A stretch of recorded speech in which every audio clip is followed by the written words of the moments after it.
So Tyson Fury versus Schwarz sold 5,450 tickets, which there were reports early this week that stated he sold 9,000, which these reports debunked them numbers.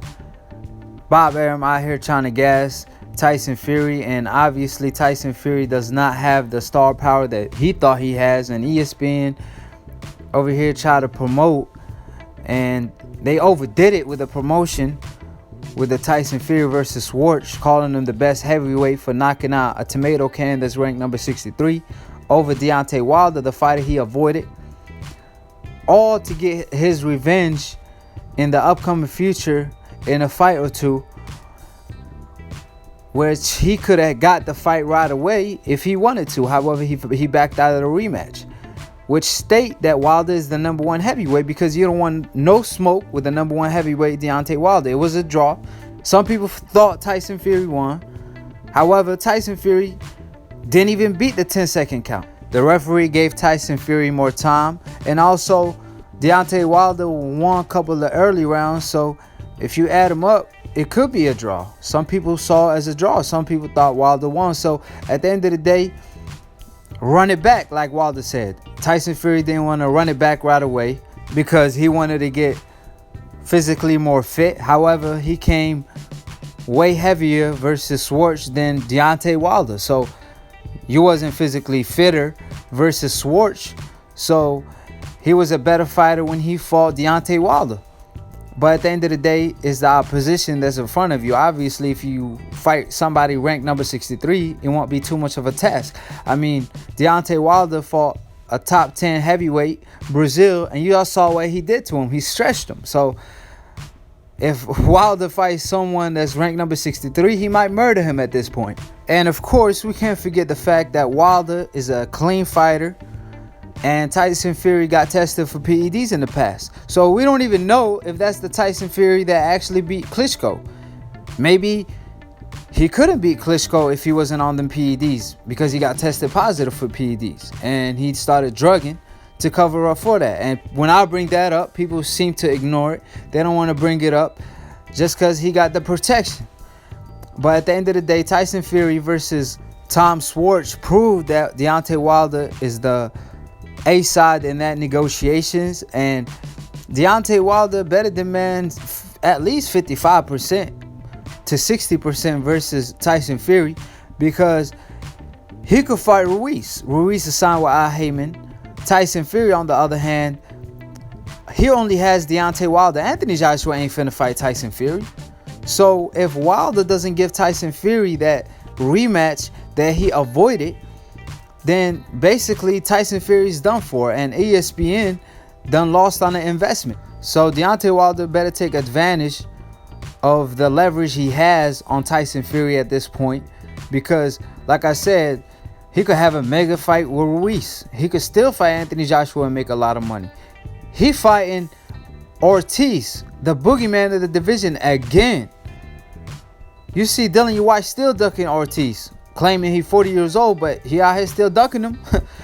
You see, Wilder already knocked out Ortiz. He don't got nothing to prove versus Ortiz. He gave him a shot when he failed the drug test. So you got one fighter on one hand fighting the toughest competition out there when he doesn't have to.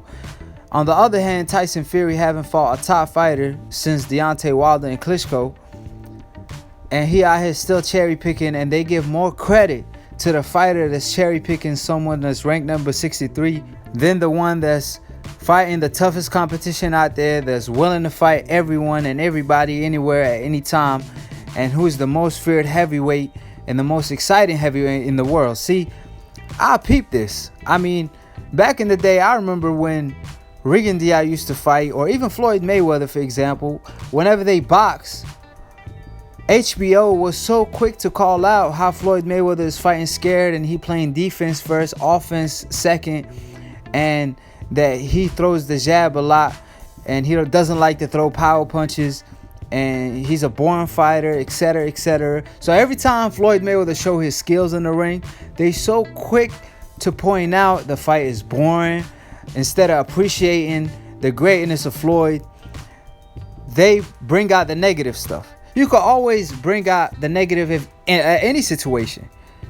Meanwhile, when Lomachenko came to HBO, Jim Lampley was so quick to state, oh man, Lomachenko, he cut different. He doesn't use the jab. And when Lomachenko started using the jab, he started giving credit to Lomachenko using the jab. How beautiful his boxing skills are, how good he is in the ring, how technical he is. But when Floyd Mayweather does the same thing, they only bring out the negative stuff. The booing, or that Floyd Mayweather is scared when he move around the ring, when he uses the ring to his advantage. But when Lomachenko does the same thing, they twist it around and state that Lomachenko is being smart.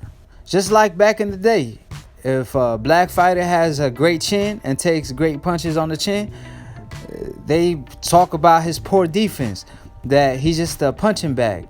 When it's Rocky Marciano, then, oh man, he got a granite chin. Or he cut different. He cut different. So we know what time it is with the sport of boxing. Like I said before, they out here comparing Tyson Fury to Crawford, to Muhammad Ali, when he's out here fighting someone that's ranked number 63. Now, like I said before, if Tyson Fury is fighting someone legit and they give him the credit, that's completely fine. But when he out here cherry picking and they acting like he fighting Godzilla, then of course we can't tolerate that. Comparing him to Muhammad Ali, Crawford, like I said, it's just a joke. I mean, they just playing with the casual fans. And then the casual fans run to YouTube, to the experts over here, and try to argue with us, and they make them look stupid. Blame the networks, blame ESPN. But like I said before, Wilder is the A side, and like I said in the past, Wilder did Tyson Fury a favor when he gave him a 50-50 split the first time. People say, oh, Tyson Fury is a lineal champion. He got stripped of that title because he was inactive doing drugs, covering up for the PEDs that he was doing. Wilder gave him a 50-50 split still. And till this day, Wilder's still the A side. And Wilder, instead of trying his best to make great fight happen, I feel like he need to start looking for his own sake and take advantage of his leverage, man. You know what I mean? Like, at the end of the day, don't let the fans that will hate you regardless of what decision you make. Floyd Mayweather is a perfect example. They hated him for whatever he did. He fought Pacquiao, they didn't care. Even though it was Pacquiao who was ducking the fight. If he fought Godzilla, they would still complain. He fought Canelo, they still complain. So Deontay Wilder need to take advantage of his leverage and get the larger cut, the larger percentage, because he deserves it. You got to give credit where credit is deserved. So subscribe below if you're trying to get smarter by the minute. If you're trying to get dumb about a second, don't listen to these casual ass fans. So if y'all enjoy the boxing memes, photos that y'all see in my videos, subscribe to Lontoon Boxing on Instagram. Support the Aki. He be putting in great work. And like I always say, I hope Tyson Fury now goes out in the streets of New York City or LA or whatever in America and asks the people who's more popular, because we already know it's Deontay Wilder, but let him make a fool of himself. Let the fool make a fool of himself. That's all I'm gonna say. So peace, and we out.